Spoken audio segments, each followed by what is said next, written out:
নমস্কার, আমি দীক্ষা। আলুক শলুকের নতুন আরও একটি ভিডিওতে সবাইকে জানাই স্বাগত। আজ আমরা বানাবো খুব সহজে মিষ্টির দোকানের মতো ছাতুর পুর দেওয়া কচুরি। এর জন্য প্রথমেই লাগবে সমপরিমাণ আটা ও ময়দা, লাগবে নুন, চিনি, কালো জিরে ও জোয়ান।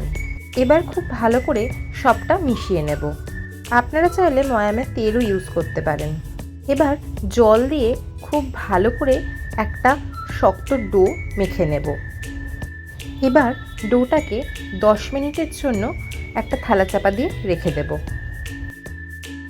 এবার ছাতুর পুর তৈরি করার জন্য নিয়ে নেব ছাতু, 2 থেকে 3 টেবিল চামচ সর্ষের তেল, এছাড়া নিয়ে নেব গোটা জিরে, জোয়ান, শুকনো লঙ্কার গুঁড়ো, ভাজা জিরে গুঁড়ো, নুন ও চিলি ফ্লেক্স, আর সাথে নেব চিনি ও সামান্য হিং।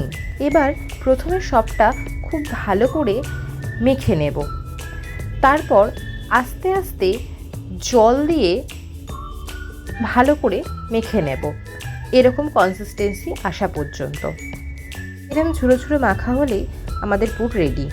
এবার ময়দার ডোগুলোতে লেচি কেটে নেব। এবার লেচিগুলোর ভেতরে ছাতুর পুর সুন্দর করে ভরে নেব। এবার কড়াইতে তেল গরম বসিয়ে খুব ভালো করে গরম করব আর লেচিগুলোকে লুচির আকারে বেলে নেব। এবার গরম তেলে কচুরিগুলো ছেড়ে ভালো করে ভেজে নেব। সুন্দর ফুলে গেলে এবং লাল হয়ে গেলে রেডি আমাদের ছাতুর পুরের কচুরি, একেবারে মিষ্টির দোকানের মতো।